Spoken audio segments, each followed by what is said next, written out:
Hello, welcome and welcome back to my channel. I'm Sephora Moses and I welcome you to Real Talk with Sephora.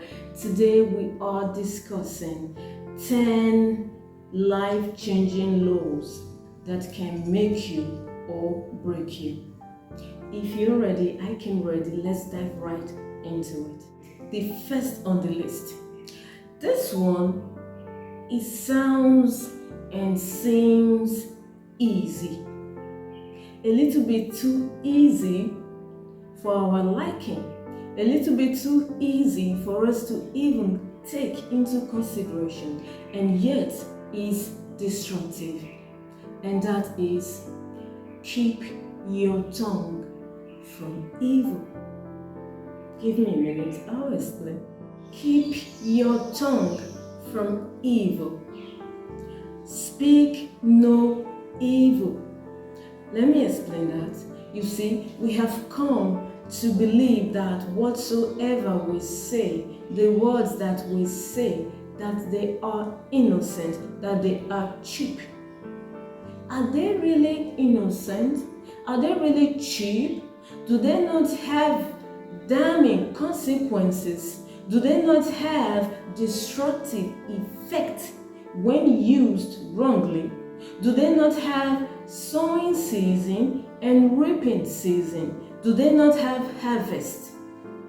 Do they not have the season of manifesting? You see, you might think that when words fall to the ground, they bring forth fruit. They spring forth a fruit. But what manner of fruit? Evil fruit or good fruit? You have what you say. If you don't want to see evil, speak no evil. If you don't want to see wrong things manifesting and happening in your life, do not speak it. Don't give your tongue to say things that you don't want to see. Keep your tongue from evil. Let's move on. You decide. You see, this law is one of the most profound laws that we seem to shift aside, that we seem to think that no matter what happens, nature will rearrange it. But no, nature will not rearrange your bad decisions. Decisions have consequences. You might think that through the course of time, nature will arrange it. Nature will make things right.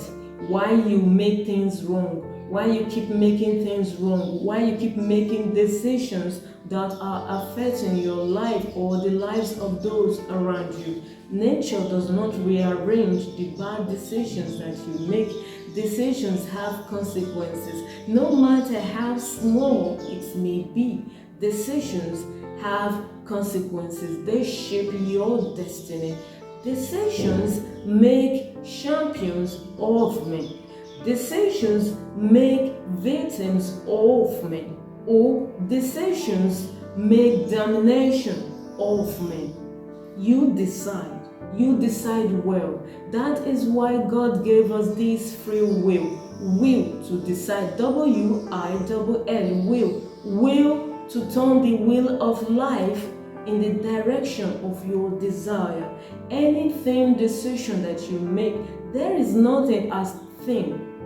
Be it thin, little decision, every finger you move, you are willing the course of your destiny. So this law is a law that you should not ignore, is a law that you should take seriously into consideration. Think before you make decisions. You decide. Yes, okay. Give and it shall be given unto you. Yes, it is a very popular one from the Bible. You must have heard it numerous of times. But here is the mystery. You see, this law is a funny and mysterious one. Why is it funny, Sephora? Wait a minute, I'll tell you why. You see, it's funny because if you ignore and escape the practice of this law, It is funny because it will gently and quietly leave you alone and then stand aside in the corner of your destiny patiently waiting. And then you go on being the smart one, feeling that you have escaped it, and then you go on searching from religion to religion. And then you search from spirituality to spirituality. It's there. And then you search from religion, from culture to culture. It's there in the core of it all. It's there. And then you move to physicality, to science. It is there, waiting patiently and staring at your face. And it will say nothing.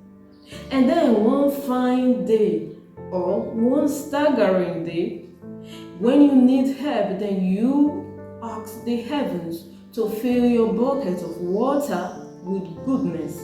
And then the heavens will reply to you and ask, "Oh, did you sow any good deed? We are sorry, but we can't find any good deeds that you gathered in the clouds. Or we don't seem to find any good deed which you scattered into the heavens. How might you receive them?" Then the heavens will ask you, "You did not scatter, you did not give. How might you receive?" You see, this one, you can't play the smart one with it. Even the ancients advised us about it. They cautioned us about it. They told us what to do with it. They asked us to give, and then we shall receive. Our Lord Jesus asked us to give, then we shall receive. There is no escaping it. If you feel like you escape it, the practice of it, it will leave you alone peacefully. It will just leave you alone peacefully and let you be. But one day, one fine day, when you need help the most, you need this Lord to come to rescue, to come to your rescue. This is a law you don't want to play with. This is a law you don't want to ignore, the practice of it. Give, and you shall receive. Give, and it shall be given unto you. Give, because giving is living. Give, because it is a good thing to give. Giving is living. Believe me. Okay, next. Prayer. You see, prayer is the mightiest of all the laws. The beauty of it is that it does not have any restriction. From religion to traditions, from cultures to norms, from believers to unbelievers, it is there in the heart, in the core of it all. Prayer is the most truest ally you can have. You know, you see, sometimes, I think I read this from a book.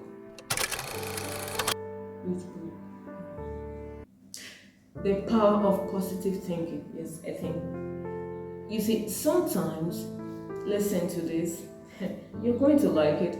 Sometimes something has to break, but it doesn't have to be you. You see, that is why you need to bring down God's intervention in your life. Make prayer part of your life. Make prayer the most truest ally you can have.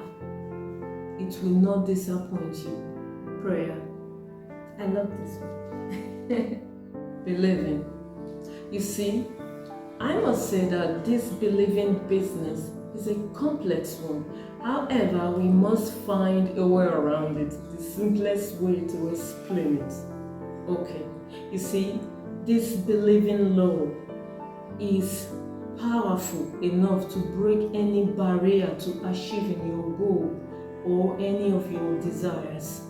It is powerful. You see, people who feel and believe that they are superior act superior.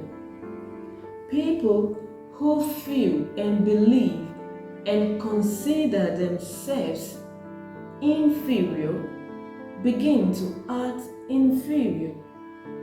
People who believe themselves to be failure fail. People who think and believe themselves to be fair act fair. Now, here's the tragedy of the story. People who think and feel and consider and believe themselves that they are poor remain poor. Now, this is a law you should not trifle with, because it has the power to make or to break you. This law, I have to tell you, it scares the living heavens out of me. Why? Because this is one law that does not take bribe. This is one law that you can't do 50-50. This is one law that does not take 85%. That does not take 85% of the time of chances. This is a law that does not allow or consider 99.9%. You have to believe with all your heart. You have to believe wholeheartedly. If you want anything from God, from the heavens, from life, you have to believe. There is no wavering. It does not allow wavering. The moment you wave a little bit, you receive nothing from it. This law, I tell you, it's a painful one, but it's something that we have to embrace. If you need anything, if you want to receive anything, you have to believe. You have to believe, and you can't believe half-heartedly. You have to believe that everything you want and desire is possible. Everything is possible. We should get serious for this. You see, of all the laws there is, this is a law that should scare you the most. Why?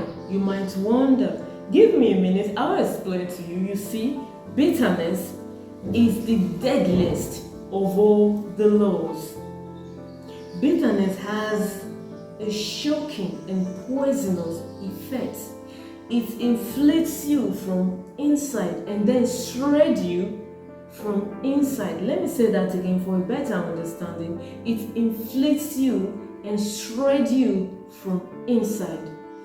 Bitterness is a silent destroyer. It creeps into your heart to cause havoc. Bitterness, and here is the tragedy of the story.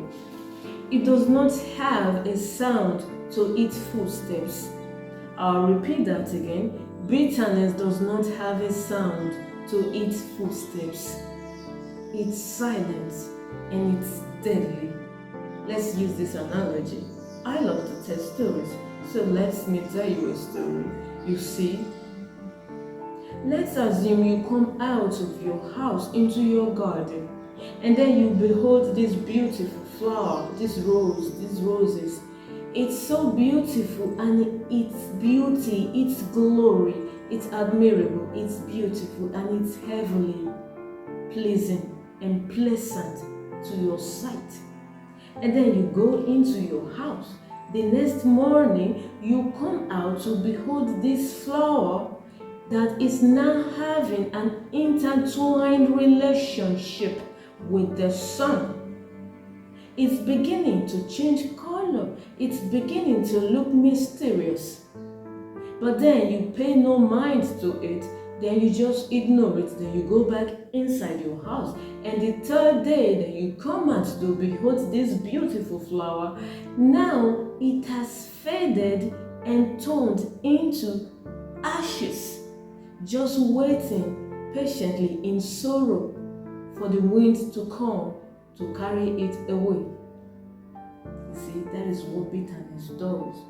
Bitterness, it does not make a sound because it does not have a sound. It does not come into your house knocking on your door, the door of your heart.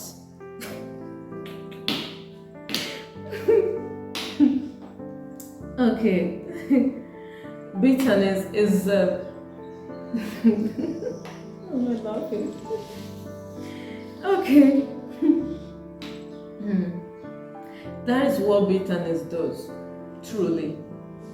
It has a shocking effect that can shred somebody from inside without making a sound. Bitterness is not something you have to accommodate or even allow in your heart. Do not give roots or room to bitterness in your life, in your heart. Stay away from it. If you have any heavy in your heart, talk about it and let it go. Free your heart from it. Don't be bitter. Do not keep it. This law is a law you don't want to mess with. It's a law that does not take mercy on anyone. Bitterness, it creeps into your heart to destroy you. You want to stay away from it. And if you want my advice, I would say you don't want to entertain bitterness in your heart. Be quick to get rid of it. Oh my Lord.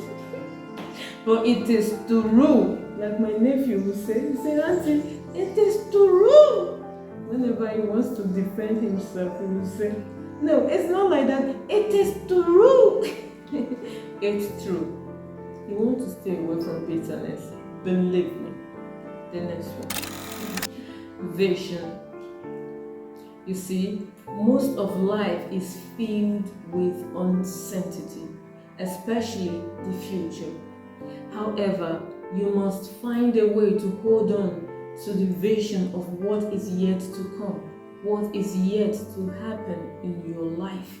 Then you can seize chances of achieving your dreams and your goals and being successful in life. The power of your imagination. Vision is a powerful law that you can apply to your life to create a mental picture of the things that are yet to come, the things that you want to see, the things that you want to behold. Vision is powerful enough to guide your paths, to help you to focus. You see, the power of your imagination is a power that you need to nourish inside you because it helps you to guide your paths in life. I love vision, but it does not have any rhythm or melody in it for me to play with on my tongue. Patience. You might be wondering and asking, what is patience doing in this equation? I'll tell you what it's doing here, because this is the only law that allows you to walk hand in hand with nature. Let me put it this way. You see, God says a woman should be with a child and wait for 9 months before delivery. And nature says you should plant a seed, water it, and wait for the increase to come, for it to spring forth and bring forth fruit. There is such a thing as a waiting season. In everything that you do, learn to wait. Don't be in a hurry. Don't run faster than your shadows. Shadows. How many shadows do we have? We have one shadow. Well, some people have shadows. Don't run faster than your shadow.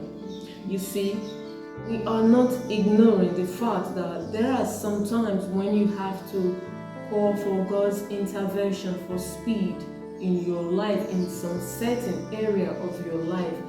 But in reality, everything that God's created, there is a season and there is a time for it.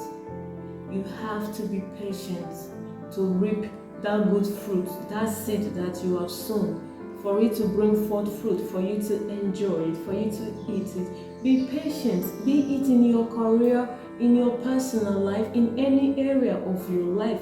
When you plant a seed, be patient. Do not be in a hurry over everything. We live in a generation that is so quick to assume that everything that we want, we have to get it right now. It's like a microwave and a popcorn. Then you put popcorn inside the microwave, 2 minutes later, you want it out, you want to eat it. But when it comes to God and nature, the story is different. You have to be patient. There is such a thing called the waiting season. Be patient.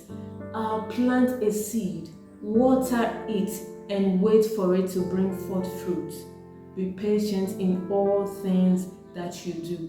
Because in all the laws that we have discussed so far, if you search in their bellies, you will see patience there, quiet and silence, starring in all the laws. Patience is one law that applies to all. Be patient. This one, the most powerful one amongst all the laws, and yet the most misused one of all the laws, and that is love.